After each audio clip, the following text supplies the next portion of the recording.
got assigned to the company up in the hedgerows, and they had just come off of a pretty bad beating up a hill number. Everything was hill number, I don't know, 122 or something.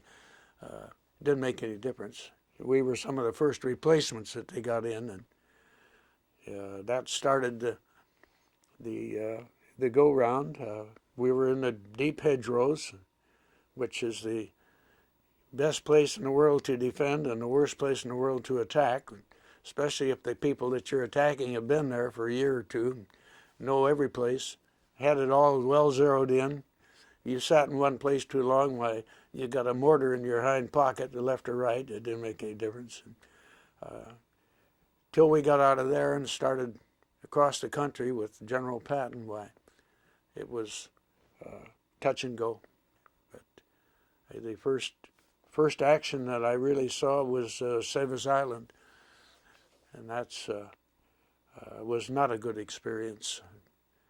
We went up through Bourg St. Leonard, which I remember because we got really shelled, and they were really trying to keep the gap open.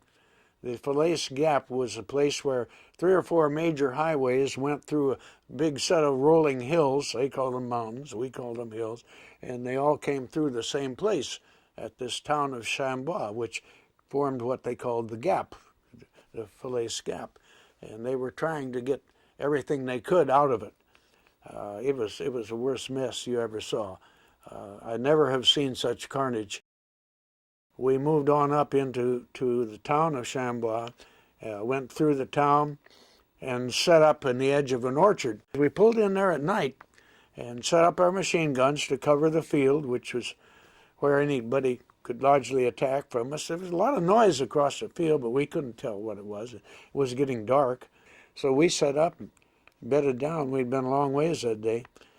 When we got up at the crack of dawn, there's even more noise over there, and all of a sudden, it occurs to us when we could see real well, those are Germans making all that noise.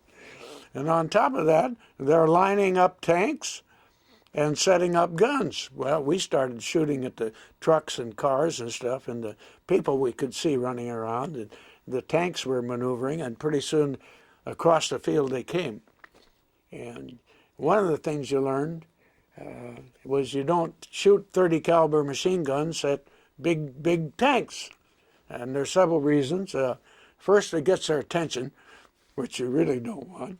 And second, it makes them mad, which is even worse. And third, it doesn't do any good at all. It just does the first two things. But we shot off the infantry that they had for support. We could do that. A couple of trucks behind them, we managed to set them on fire. But as the tanks got closer, there wasn't anything we could do. And so the lieutenants that was with us and the sergeant says, sit tight, until they get real close. Because if they're real close, they can't see very well. And if you've shot off their infantry, they do that. Well, we waited till they got right in almost amongst us, and then we took off. We went back across the stream, set up in the farm, and the tanks milled around for a while, but with no support, they were vulnerable, so they backed off and went back across the field. Pretty soon they lined up to come up again, and we shot at what we could and then took off again and back towards, well, we got up some tank destroyers, which were we finally learned that our Shermans couldn't outgun an 88. But we brought them up to the edge of the ditch, but they couldn't see through this orchard and all the sheds and stuff that were there. And we're back screaming at them, get those tanks off of us, and they said, we can't see them, we can't shoot them. Well, then comes the idea, maybe early on shell shock or something, I don't know. I can see where they are, and I can see you. If I show you where they are, will you fire blind? And then we'll correct. And they said, sure. So, all right, and I lined it up myself and say that small building there, which were made just out of almost loose stones. There's a big tank right behind that one. You aim at me, and I'll line up. I'll get out of the road, and then you shoot. And those guys are good. They would put an armor piercing through the building, and then followed up with an HE. And they never parked in wide open. They parked behind trees or bushes or something, and they knocked out 2 tanks and chased another one off, and that was working. I'm still out in the middle, feeling pretty smart, and hiding behind an apple tree, apple orchard. Well, I didn't see the 3rd tank or the 4th tank or whatever one it was, and he shoots me right through the apple tree. French apple trees are not worth a damn. Bullet penetrated the tree and most of the way through my leg without ever hitting anything vital.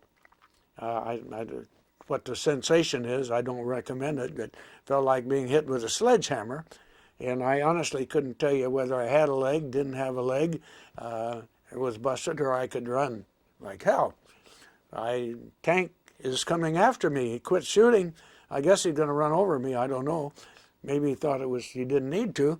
And real quick decision, either I can run like hell or this is it. And I took off out of there like a screaming bullet. Ran around the corner of a building and fell over another tank. This is one of the so-called humorous things that you like to remember later. Clang. I ran into that thing. It must have made a terrible racket.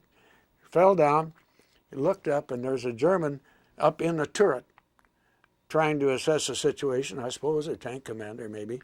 And for once, thank goodness for training, I was still carrying my rifle. And I recovered before he did and shot him. He went plunk down the tank, and I went zip again back towards Mother. Mother, that's the 2 tank destroyers. The tank's right behind me.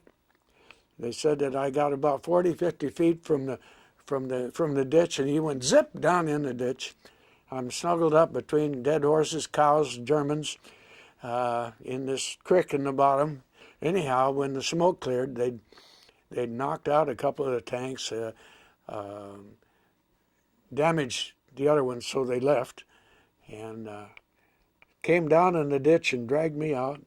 Said they had to pour some water over me before they could get too close to me. I'm deaf in a post. Got me up the top and checked me out to see that other than the hole in my leg, which at the speed I'd come in wasn't too bad, washed me down. I went over to an aid station, and doctor slaps a super Band-Aid on it and said, "You want to go to the hospital?" And I said, "No, I'm still mobile." And once they closed the gap and the prisoners started, as soon as we shot up to the last tanks, white flags started popping up. We'd had a lot of different people wounded and everything. And the problem was, once they sent them to the hospital, we didn't get them back. And you get really attached. They say family ties are strong. The ties you get with the people you serve with like that are about as strong as they can get.